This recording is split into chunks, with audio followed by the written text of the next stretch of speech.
Pi minus x square sine N x by N,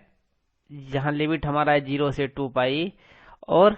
पिछले question में हमारा क्या था, -1 अंदर था, उसको अगर मैंने माइनस को बाहर निकाला तो ये हमारा प्लस बन गया 2 by N 0 to 2 pi pi minus x sine N x d x.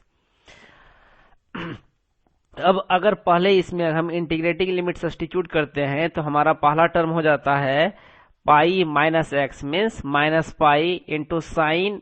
2n pi, sine 2n pi equal to 0। यहां मैं लिख रहा हूं जो रिजल्ट मैंने यूज किया है sign 2n pi equal to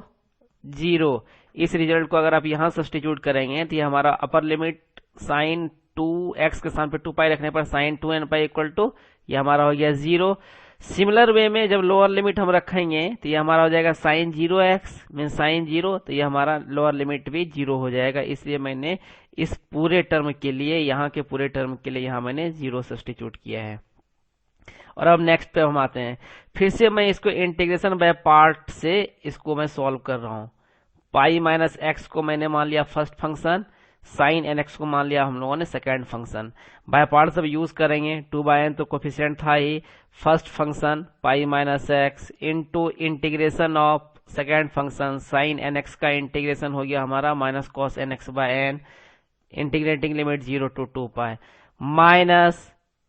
integration of differentiation of first function pi minus X का डिफरेंशिएशन ही हो गया -1 into integration of second function sine N x का integration minus cos N x by N D X. Next 1/4 pi, इस 2 by N को, ये जो हमारा 2 बाय एन था इसको बाहर किए हैं, यहां बाहर किए हैं, इसको बाहर कर दिए तो ये हमारा हो गया 1/4 पाई इंटू 2 बाय एन। अब ये इसमें हम लोग लिमिट सब्स्टिट्यूट कर रहे हैं, पाई अपर लिमिट अगर डाल रहे हैं pi minus 2 pi, minus pi हो गया ये, और माइनस ये पहले से साइन था इसलिए minus minus plus cos 2n pi equal to 1, that's why upper limit का इसका वैल्यू हो जाएगा pi by N. Similar way में जब हम लोअर लिमिट डालते हैं negative sine pi minus 0 means minus pi, और ये नेगेटिव साइन पहले से था, माइनस प्लस पाई हो जाएगा, यह भी लोअर लिमिट डालने पर means x equal to 0 substitute करने पर भी हमारा वैल्यू आएगा पाई बाय एन माइनस। अब इस टर्म को हम लोग इंटीग्रेट कर रहे हैं, माइनस साइन रहेगा ही, कॉस एन एक्स का, cos N x by n का डिफरेंशिएशन हो गया sine N x by n square, integrating limit 0 to 2 pi, pi by n plus pi by n plus pi by n equal to 2 pi by n minus sine 2n pi equal to 0। Upper limit रखने पर lower limit रखने पर ये 0 हो जाएगा, इसलिए इसका पूरा वैल्यू हम लोगों ने 0 सब्स्टिट्यूट किया है,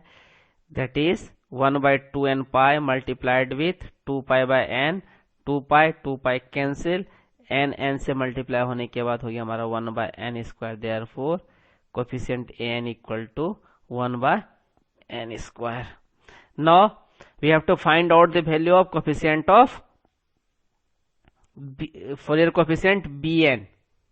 bn इक्वल टू हमारा फॉर्मूला था 1/पाई 0 to 2 pi fx sine nx dx। अब हमारा fx क्या दिया गया है, fx equal to 1/4 pi minus x square, इसलिए हम लोग अब fx का वैल्यू सब्स्टिट्यूट करते हैं।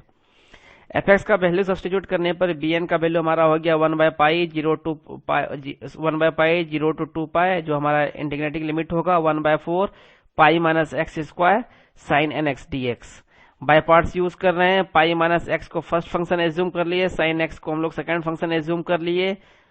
फिर वही हो जाएगा first function pi minus x square into integration of second function minus cos N x by N 0 to 2 pi minus differentiation of first function pi minus x square का differentiation हो गया 2 pi minus X into -1 into integration of second function sine N x का integration minus cos N x by N dx।